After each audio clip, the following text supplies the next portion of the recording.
Intercambio en M24. Seguimos con el presupuesto. De hecho, vamos a seguir un largo rato todavía en esta mañana con el presupuesto. El artículo 28 establece que los funcionarios públicos ya no percibirán ingresos por los primeros 3 días de su licencia por enfermedad. En el mundo, esto se conoce como presentismo patológico. Para hablar más de esto, para que nos explique un poco de qué se trata esto, porque en realidad nosotros, yo me puse en contacto con este concepto, el del presentismo patológico. Alguna vez hemos hablado del presentismo patológico y lo hemos hablado en función de, sin utilizar el término específicamente, pero en función de sobre todo los funcionarios de la salud, ¿no? Que a veces, teniendo una enfermedad que podía llegar a contagiar o a generar problemas en el propio sistema de salud, tenían que asistir porque no tenían estos 3 días pagos. Uh-huh. En ese sentido lo hemos hablado en alguna oportunidad. El doctor Alberto Scavarelli es el ex director de la Oficina Nacional del Servicio Civil y fue el que nos acercó este concepto de presentismo patológico. Scavarelli, ¿qué tal? ¿Cómo le va? Buen día. ¿Qué tal? ¿Cómo están? Bien, Alegría de estar en contacto. Gracias por acompañarnos. Con gusto. A ver, ¿qué es esto? ¿Qué es esto del presentismo patológico? ¿En qué sentido va el mundo en este tema? ¿Y cuál es cómo se explica esta decisión que pretende instrumentar el gobierno uruguayo en el presupuesto? Bueno, esa segunda parte ya es mucho más compleja. La primera es mucho más fácil. En realidad el fenómeno general es el tema del trabajo, la productividad y el compromiso con los cumplimientos de las actividades que tienen los trabajadores respecto a la actividad productiva en el mundo.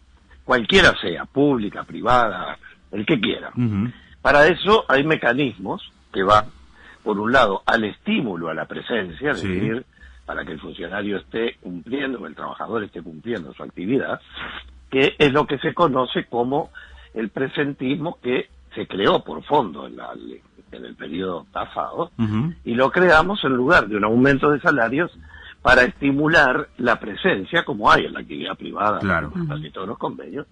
Bueno, tú asistes regularmente a trabajar, tienes un premio por ese hecho, por el hecho de que cuando alguien no va, hay otro que tiene que trabajar, lo de él, uh-huh, y lo del que falta. Claro. Bueno, hasta ahí es muy fácil, porque de entenderlo, porque tiene una lógica impecable, aunque de todos modos, algunos de quienes hoy están ejerciendo función pública cuestionaban el concepto del presentismo de espaldas a la realidad. Pero bueno, son las cosas de la vida.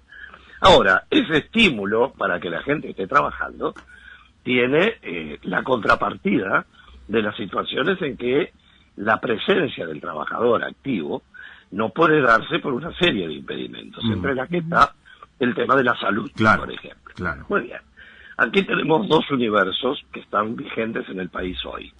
Uno en la actividad privada, uh-huh, donde efectivamente el trabajador de la actividad privada, los 3 primeros días que está enfermo, el individuo se levanta, se despierta de mañana y tiene fiebre. Entonces, habla a su familia y saca la cosa muy clara, ¿no? Yo voy a cobrar 20 jornales este mes y si hoy no voy, los 3 primeros no los cobro. Es decir, si hoy no voy los 3 días, ¿qué hago? Y bueno, mira, la plata la precisamos, así que anda con fiebre, ¿verdad? Uh-huh. Bueno, ese es el presentismo patológico. Claro. Toda la vida hemos dicho que eso es una cuestión que viola derechos humanos fundamentales. Uh-huh. Antes de la pandemia, porque ahora ya los argumentos, por suerte, nos sobran por todos lados. Claro. Y que lo que había que hacer es que si se desconfiaba, porque obviamente hay todo un tema de irregularidades en certificaciones médicas, uh-huh, bueno, pero la irregularidad no puede ser la justificación que por la vía de la impotencia del que tiene que controlar. Claro, en todo caso lo que hay que hacer es mejorar los mecanismos de control. O de lo contrario, incorporar los resultados negativos de la incompetencia a el costo. A ver, uh-huh, en materia tributaria, la tasa de un impuesto está fijada por lo que se espera recaudar y por lo que se sabe que se va a perder porque uh-huh, se lo eluden, porque se lo defraudan. Uh-huh. Las paramétricas incluyen ese factor. Bueno, a mí la verdad que me preocupa poco el que se utilice un argumento para tratar de construir una deconstrucción de derechos humanos fundamentales, uh-huh, como es el derecho a la salud. En este sentido, tenemos un universo con lo privado que veníamos trabajando e insistiendo para que estos 10 primeros días, que ahora no se pagan en lo privado, los cubriera el Banco de Previsión Social. Claro. Los empleados públicos, por el contrario, tenían el pago desde el primer momento que estaban certificados médicos, o sea que su problema de salud no se afectaba. ¿Cuál es la otra diferencia que hay entre lo privado y lo público de los trabajadores? Bueno, los públicos, por ejemplo, no tienen salario vacacional, o suma para mejor goce de la licencia. Hoy la licencia se considera un factor de salud para el trabajador por recuperación de su actividad. Bueno, los trabajadores privados tienen una suma cuando se van de licencia, además de su mes de sueldo, o lo que sea, mientras que los públicos no tienen, cobran el sueldo como va. Claro. Hasta ahí el panorama como está. Unos no tenían los 3 días y los otros tenían cubierto todo. Uno dice, bueno, van a legislar sobre esto. Estamos en plena epidemia en el país y pandemia en el mundo. Nos están diciendo por las propias páginas oficiales, con cualquier síntoma, guárdese y no esté en contacto con nadie. Claro. La Organización Mundial de la Salud, pero una epidemia que todos los días descubrimos algo. Ahora ayer el país de Madrid ratifica el hecho de que se transmite el virus por el aire, ni siquiera con lo que se llama la transmisión tipo aerosol, ¿no? Ya la cosa cada vez se nos complica más. París se está cerrando a cal y canto, en fin, gente que está en el primer mundo absoluto, digo, ¿no? En ese sentido, uno esperaba una medida que dijera, bueno, junto con las acciones que se están llevando adelante, un fondo coronavirus va a cubrir los 3 días de los trabajadores privados y vamos a utilizar los famosos fondos internacionales, de los cuales ahora agarra Chile 23.000 millones, 11.000 millones más está agarrando Perú, a tasa de interés regalados. Bueno, no, nosotros no estamos para eso, y en lugar de poner el salario básico para los que no pueden, darle créditos a las empresas para que no despidan gente y tengan tiempo para producir, en lugar de asistir lo que van a ser las deudas del sistema financiero, incluso de la gente con el sistema financiero, por pérdida de ingresos, desde el seguro de paro en que están, o de desempleo, hasta la pérdida de empleo y hasta reducción de salario, y pérdida del valor del salario. Claro. Voy concreto al presentismo patológico.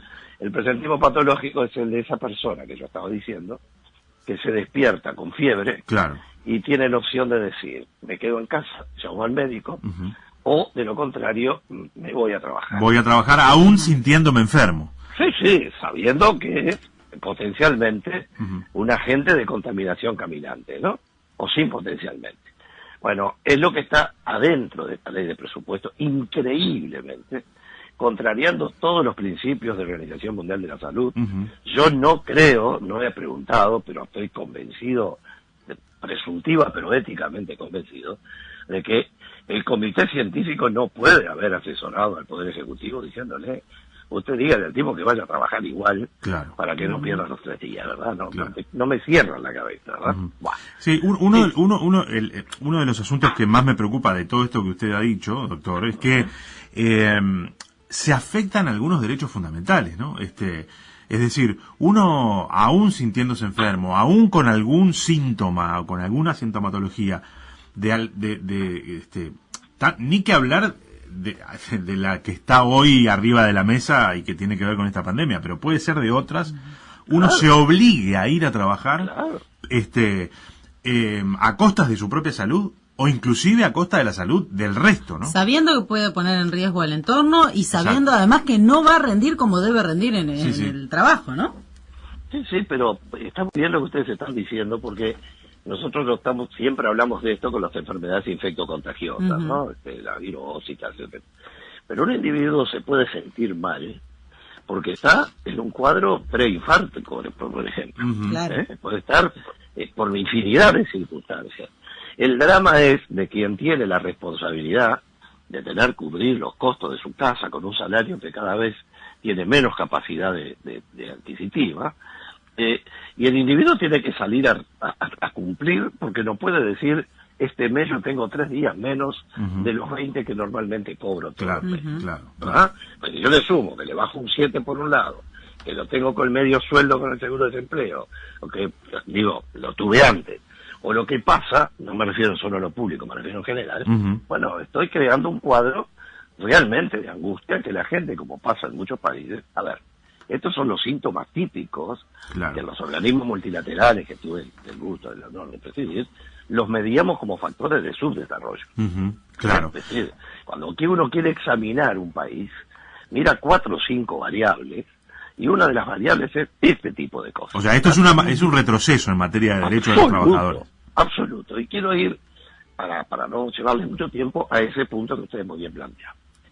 Es el hecho de que el individuo corre riesgo él mismo, pero además es un factor de contagio para los compañeros donde trabaja y del público al que atiende.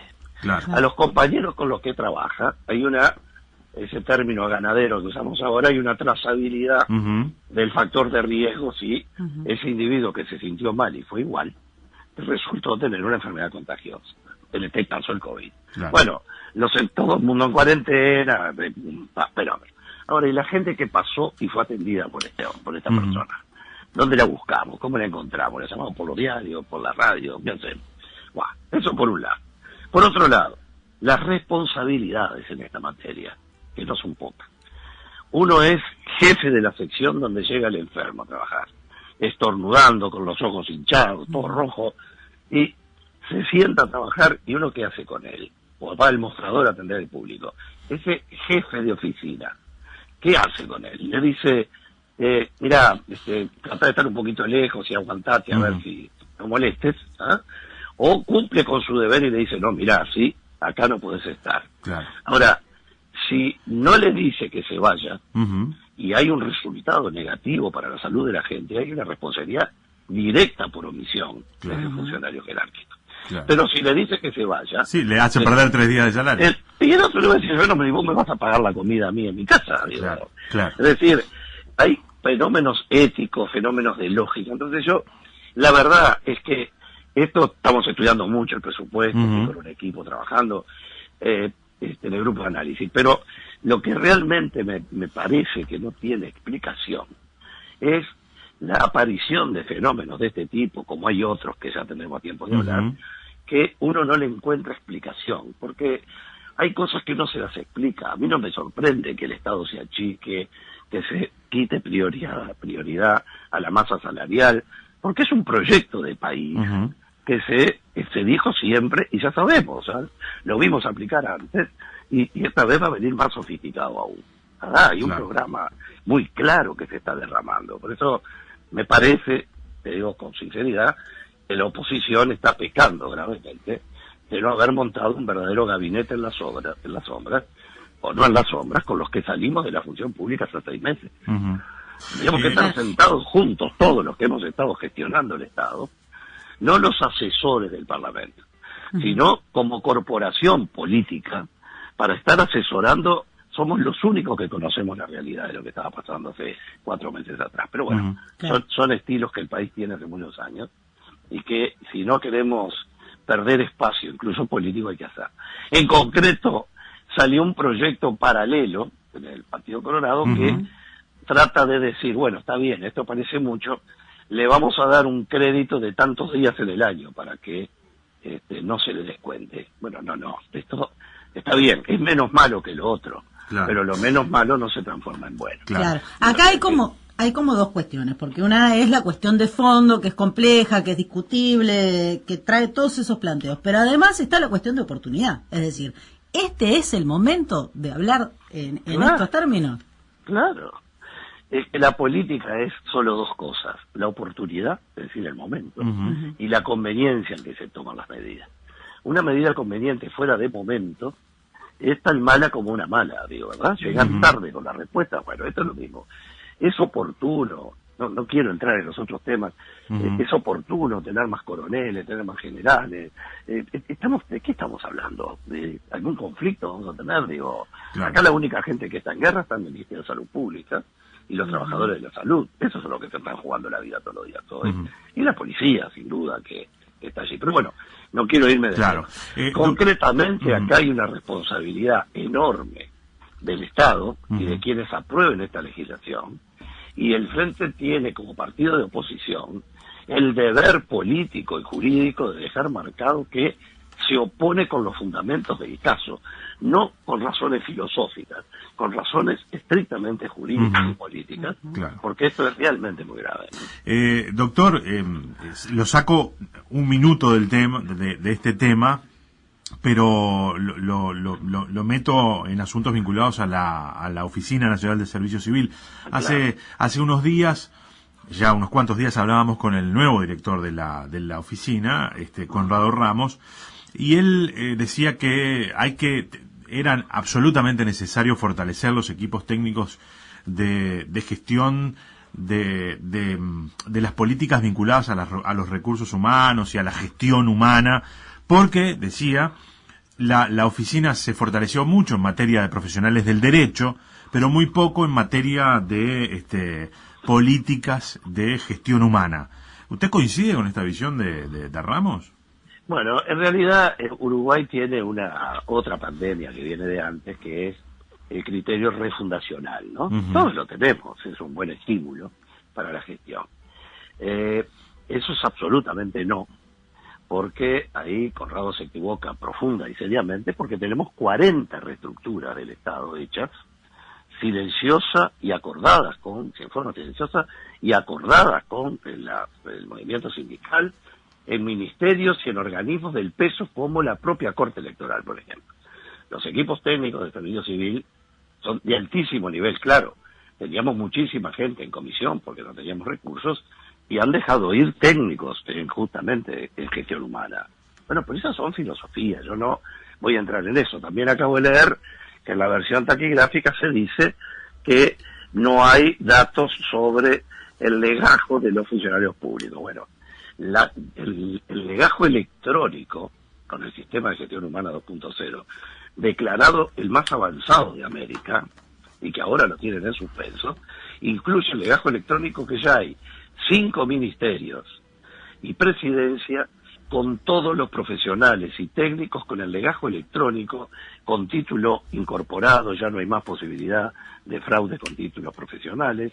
Uno aprieta una tecla, como para decirlo groseramente, y sabe qué técnicos en qué materia tiene en cualquier parte de los organismos incluidos, y que creo, no puedo asegurarlo, que eso de momento queda suspenso. Pero bueno, es decir, por eso yo digo, si acá uno se pone a dar el debate sobre alguien que recién llegó, que no conozco, y bueno, y optan por ese camino de, yo creo en el proceso aludional.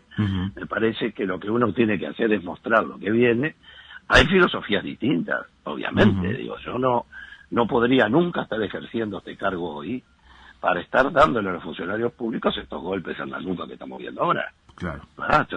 Mi propósito y mi visión filosófica es totalmente distinta a esta, que terminé de madurar en organismos internacionales de primer nivel, incluso presidiéndolos. Entonces, sin duda que tenemos un abismo de diferencia. Pero bueno, esto forma parte de las diferencias de los gobiernos y de las diferencias de las visiones. Claro. Hay un criterio de Estado más chico. Bueno, les doy solo un dato, muy brevemente. La Constitución de la República prevé 3 causales de destitución, que es la ineptitud, la omisión y el delito, que todos lo sabemos de memoria. Bueno, se acaba de crear en esta ley, si sale, una 4ª causal que no está en la Constitución y es absolutamente inconstitucional. El proceso es así. Nosotros creemos en que, como hicimos las 40 reestructuras, que las reestructuras tienen que ser por organismo, sin paralizar todo el tema. En esta ley de presupuesto se le da 1 año y medio a todos los incisos para que hagan la reestructura sin aumentar el gasto y con el 15% de reducción presupuestal. ¿Eso qué significa? Que en 1 año y medio van a estar todos los ministerios para ser reestructurados, paralelo, no juntos. No hay organismo en el país que pueda administrar ese proceso horizontal. Claro. Pero bueno, vamos a confiar en que sí. ¿Cuál es la resultancia? Va a quedar gente excedente, porque se van a suprimir áreas por filosofía de gobierno y por reducción. Va a quedar gente sin puesto de trabajo que se va a declarar excedente, sobra porque no tiene tarea que desempeñar donde está, como existe hasta ahora ese instituto. Los va a tomar Servicio Civil y en 1 año, tiene 1 año para colocarlos en otro organismo, que a su vez ya se redujo, porque también hizo la reestructura. Entonces vamos a tener un grupo humano que va a estar 1 año esperando a ver qué destino va a tener.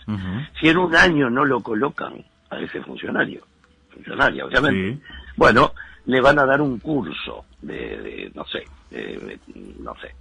no quiero poner ejemplo, no quiero entusiasmarme y ponerme mal. De corte y confección, no importa. Ahí está, o de astronauta, ¿no? Porque ahora tenemos una oficina aeroespacial, así que capaz que es de astronauta. Entonces le van a hacer un curso de 1 año. Si el individuo no salva ese curso, en 2 oportunidades es causal de destitución.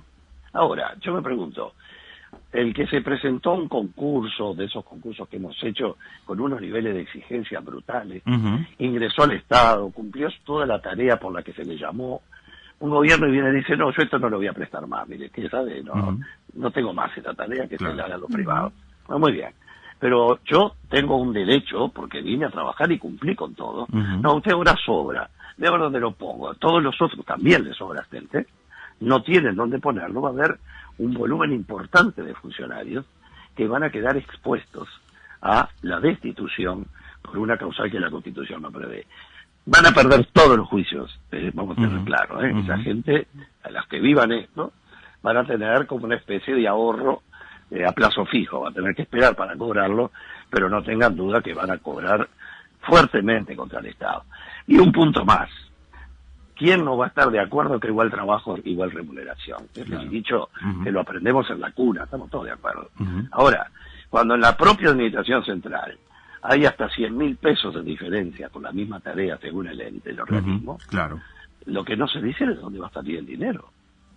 Porque si estamos reduciendo los gastos y no hay en el presupuesto una asignación presupuestal, y yo esas cosas no veo que se estén hablando, capaz que se están hablando y yo no las vi, pero me parece que estamos cometiendo un gravísimo error como país, me refiero, y por la responsabilidad que tiene el gobierno y la que tiene la oposición. Siempre se sigue hablando hacia adelante, cuando no hay adelante si uno no tiene un punto desde el cual salir como punto de partida. Y el punto de partida es lo que se lograron en estos años, sobre los que hemos tenido el gravísimo error de no explicar en profundidad en cada uno de los puntos para que la gente sepa. En una palabra, si yo ahora voy a vender a Messi, voy a llevar un video con los goles que hace Messi. Es su pasado. Es decir, háganlo el examen médico, porque este individuo, estando sano, le va a repetir lo que hizo antes. No, nosotros no. Nos ponemos a hablar de la cantidad de goles que va a hacer el año que viene. No. Si uno no muestra las raíces, evidentemente, ¿cómo es que dice la canción que raíz y árbol sin raíces sólidas no soporta el temporal? Y eso es lo que nos ha pasado y nos está pasando. Por eso hay una gran responsabilidad en tratar de decir las cosas lo más claro posible y sobre todo dejar constancia de que estos son temas que se van a lograr por esta mayoría circunstancial de una coalición de gobierno electoral que devino en una mala coalición de gobierno.